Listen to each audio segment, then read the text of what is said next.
মানে একটু আগে আমি আব্দুল্লাহ ভাইয়ের সাথে কলে কথা বলছিলাম, একটু আগে ওয়াল্লাহি আমি যদি এখন মারা যাই আমি আমার ভাইকে একটা কল করতে পারবো না। আল্লাহ, আমি যদি এখন মারা যাই, আমি এখানে আসার আগে ওই মসজিদে ইশারের সালাত বাকি ছিল, ইশারের সালাত আদায় করে এসেছি, আমি যদি এখন মারা যাই আমি ইশারের সালাত আদায় করতে পারবো না।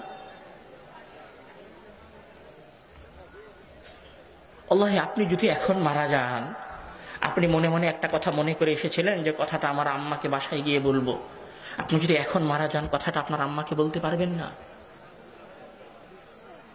পারবেন না। মৃত্যু দেখেননি কাছ থেকে।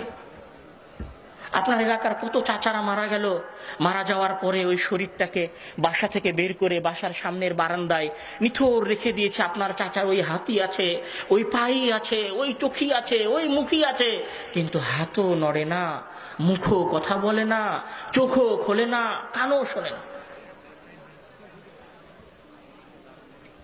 আজীব দৃশ্য।